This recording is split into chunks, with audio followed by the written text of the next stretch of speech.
Good morning बच्चों। आज मैं आपको पाठ 11 रहीम पे दोहे जो कविता है वो पढ़ाने जा रही हूँ। ये कुछ नए शब्द मैंने लिखे हैं, देख लीजिए। बोझ, सगा, छोह, सचही, पाछली, औ, कतरा, विपत्ति, खाद, थोथा, धाम, राई, साँच, पियत, बादर, ये नए शब्द हैं। और यहाँ पर मैंने शब्दार्थ लिखे हैं, वो देख लीजिए। सगा का अर्थ होता है सहोदर, जो अपने होते हैं। साँच का अर्थ होता है सच, छाड़ना, छोड़ना। खाद, खाता। परकाज, पर का अर्थ होता है दूसरों का, काज का होता है काम, तो परकाज यानी दूसरों का काम। बादर, बादर का अर्थ होता है बादल, ये खड़ी बोली का शब्द है। और संचयी, संचयी मत का अर्थ होता है इकट्ठा करना। घर आना, घ राना यानी गरजना। जब बादल गरजते हैं तो गांव के जो लोग होते हैं, जो खड़ी बोली का प्रयोग करते हैं, वो बादलों के गर्जन को घराना कहते हैं। तो घराना का अर्थ होता है गर्जना। घाम, वो लोग घाम बोलते हैं, धूप को धूप नहीं बोलते हैं, बल्कि वो घाम बोलते हैं। तो घाम का अर्थ होता है धूप। देह, शरीर। विपत्ति, विपत्ति यानी मुसीबत। मछली का अर्थ होता है मछली। छो, प्रेम। पियत, पीना। तो ये इसमें देखिए चित्र दिए हुए हैं। चित्र में ये चित्र दिए हुए हैं, तो ऊपर के चित्र में रहीम का चित्र बना है, कबीर का बना है, रहीम का बना है, तुलसीदास का बना है और मीराबाई के चित्र बने हैं। तो ऊपर दिए गए चित्रों को पहचानिए। तो ऊपर कौन कौन से चित्र हैं? पहला है कबीर, फिर है रहीम, उसके नीचे तुलसीदास जी का चित्र है जिन्होंने रामचरितमानस की रचना की थी, और फोर्थ मीराबाई का चित्र है जो कृष्ण की बहुत बड़ी भक्त थी, वो कृष्ण को ही अपना पति मानती थी। तो कबीर दास का एक दोहा सुनाइए। ऐसी बानी बोलिए मन का आपा खोई, अपना तन शीतल करे और उनको सुख होई। कहने का अर्थ यह है कि हे मनुष्य, ऐसी बानी बोलो जो दूसरों को अच्छी लगे, जिसके द्वारा दूसरे के मन में आप अपने प्रति प्यार, स्नेह पैदा कर सकें। ऐसी बानी बोली बोलने से अपना मन शीतल होता है, साथ ही दूसरों को भी सुख प्रदान करता है, दूसरों को भी अच्छा लगता है। आगे देखिए प्रश्न नंबर 3, रहीम के बारे में आप क्या जानते हैं? रहीम का पूरा नाम अब्दुल रहीम खान खाना है। वे सहृदय कवि, योद्धा और कुशल राजनीतिक नेता थे। रहीम अरबी, फारसी, तुर्की, हिंदी और संस्कृत के विद्वान थे। दोहावली, बरवे, नायिका भेद, मदनाष्टक, रास पंचाध्यायी आदि उनकी प्रमुख रचनाएं हैं।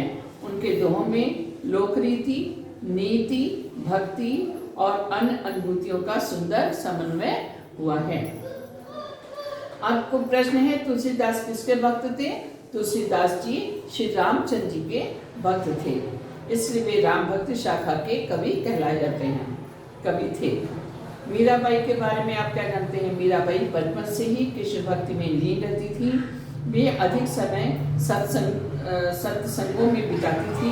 वे कृष्ण को पति मानकर मंदिरों में कृष्ण की मूर्ति के सामने नाचती और गाती थी, जो उनके परिवार के लोगों को अच्छा नहीं लगता था, उनसे रुष्ट रहते थे। उनके पदों में अपूर्व तल्लीनता और आत्मसमर्पण का भाव है। उनके पदों ब्रज, रासिनी, राजस्थानी, कुशी, दिंदी, गुजराती, पंजाबी भाषा के प्रयोग दिखाई देते हैं। इनके प्रसिद्ध ग्रंथ हैं मीरा की पदावली है। सारांश देखिए, धनी के पास सभी स्वार्थी जाते हैं।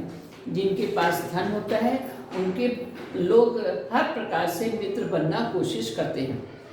हाँ, वो मतलबी होते हैं, वे केवल मतलब अपने मतलब के लिए उनसे दोस्ती करते हैं जिनके पास धन होता है। सच्चे मित्र वो नहीं बनते। जब वह निर्धन होता है तो कोई भी उनका मित्र नहीं होता। कहने का अर्थ यह है कि जो धनी व्यक्ति होते हैं उनके सभी लोग मित्र बन जाते हैं और बनने की कोशिश भी करते हैं, लेकिन निर्धन जो गरीब होता है उसका कोई भी मित्र नहीं बनना चाहता, क्योंकि उनसे उनका कोई भी लाभ नहीं होता उनको। विपदा में आने वाले जो मुसीबत में काम आता है मित्र, वही सच्चा मित्र कहलाता है। और जो मुसीबत के समय छोड़ देता है, अपने मित्र का साथ छोड़ देता है, वो सच्चा मित्र नहीं कहलाता है। जिस प्रकार मछली है तालाब में रहती है, क्यों तालाब में रहती? क्योंकि उसको पानी से प्रेम है, पानी से अटूट प्रेम है, वो पानी के बिना नहीं रह सकती है।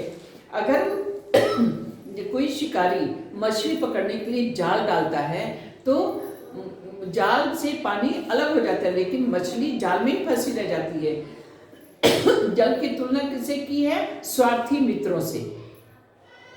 तो जिस प्रकार जल मछली को छोड़ करके बाहर जाल से बाहर निकल जाता है, उसी प्रकार जो स्वार्थी मित्र होते हैं वो मुसीबत आने पर अपने मित्र का साथ छोड़ देते हैं। लेकिन सच्चे मित्र वे होते हैं जो मुसीबत में भी अपने मित्र की सहायता करते हैं, उनका साथ नहीं छोड़ते हैं। उनके ऊपर जो आने वाली जो मुसीबत आई हो उसके साथ उसको दूर करने का प्रयास करते हैं। तो इसमें देखिए, मछली किसी भी हालत में पानी में ही रहती है, उसे उससे प्यार है, वह कभी पानी को नहीं छोड़ती। साधु लोग पेड़ और तालाब की तरह परोपकारी होते हैं। साधु और पेड़ जो होते हैं वो परोपकारी होते हैं, दूसरे की भलाई करते हैं। पेड़ अपना फल खुद नहीं खाता है, बल्कि दूसरों की भूख मिटाता है, दूसरों को खिलाता है। और नदी अपना पानी स्वयं नहीं पीती, वह दूसरों के प्यास को बुझाती है। तो ये परोपकारी संत और जो पेड़ पौधे होते हैं, जो नदी होती है, वो परोपकारी होते हैं। तो वे अपने लिए कुछ नहीं रखते। धनी लोग सावन मेघ के समान खुले दिल से दान करते हैं, और आगे भी करना चाहिए। धरती माँ की तरह हमें भी सहनशीलता होनी चाहिए। सहनशीलता सफलता की कुंजी होती है। प्रश्न देखिए, संपत्ति के साथ मित्र लोगों की संख्या क्यों बढ़ती है? ऐसे मित्रों के बारे में तुम्हारे क्या विचार हैं? संपत्ति के साथ मित्रों की संख्या बढ़ती है क्योंकि इस संपत्ति से सभी लाभ उठाना चाहते हैं। ऐसे मित्र को क्या कहते हैं? स्वार्थी मित्र कहते हैं। जब संपत्ति जब तक रहती है तब तक सब साथ रहते हैं, लेकिन विपत्ति आने पर उस संपन्न व्यक्ति को छोड़ देते हैं। लेकिन विपत्ति में साथ देने वाले ही सच्चे मित्र कहलाते हैं। रहीम के दोहे में वर्णित बादलों के बारे में अपने विचार लिखिए। सावन के काले बादल पानी से भरपूर होते हैं और मूसलाधार वर्षा बरसाते हैं, पर जब वे आश्विन में हल्के होते हैं, निर्जल होते हैं, उनका गर्जना व्यर्थ होता है। गरजते समय बादल बरसते नहीं है। उसी प्रकार धनी व्यक्ति जब निर्धन हो जाता है तब वे पिछले बार गत का अर्थ होता है बीत गया समय, जो समय बीत गया होता है, तो वे अपने वैभव की बातें करते बकबक करते रहते हैं, लेकिन वे सब क्या होता है? व्यर्थ होता है। रहीमदास जी से, कविवर रहीम से मैं पूरी तरह सहमत होता हूँ। पाठ में दिए गए दोहों की कोई पंक्ति कथन है और कोई कथन को प्रमाणित करने वाला उदाहरण। इन दोनों प्रकार के पंक्तियों को पहचान कर अलग अलग लिखिए। विपत्ति कसौटी जे कसे तेरी साचे मीत। हाँ, अब इसको मैच करना है।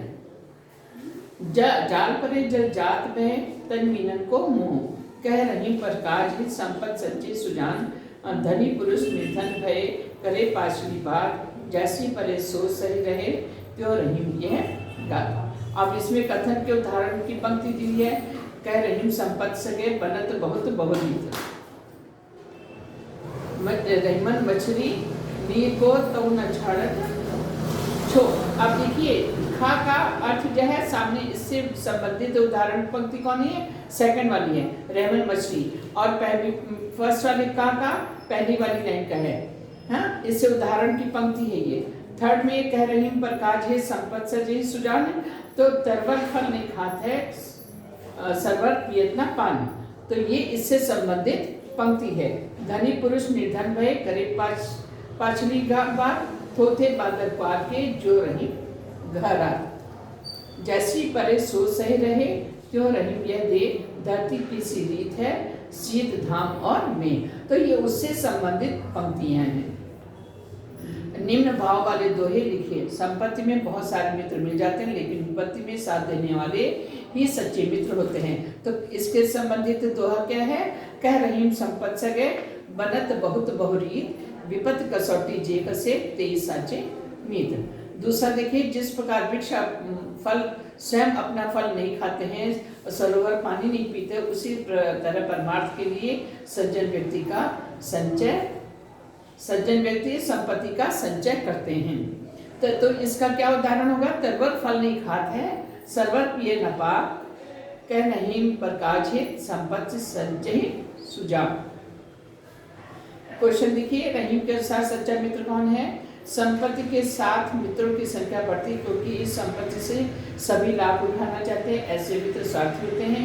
संपत्ति जब तक रहती है तब तक साथ रहते हैं, विपत्ति आने पर वो संपन्न व्यक्ति को छोड़ देते हैं, लेकिन विपत्ति में साथ देने वाले ही सच्चे मित्र होते हैं। रहीम ने शरीर की क्या विशेषता बताई है। जिस तरह धरती तीनों कालों की बाधाएं सर्दी गर्मी और वर्षा सहती, उसी प्रकार हमारा शरीर भी जिंदगी में आने वाली तकलीफों को सहता है।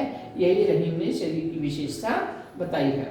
रहीम ने क्वार के मास में गरजने वाले बादलों की तुलना ऐसे निर्धन व्यक्तियों से क्यों की है, जो पहले कभी धनी थे और बीती बातों को बताकर दूसरों को प्रभावित करना चाहते हैं। दोहे के आधार पर आप सावन के बरसने और गरजने वाले बादलों के विषय में क्या कहना चाहेंगे।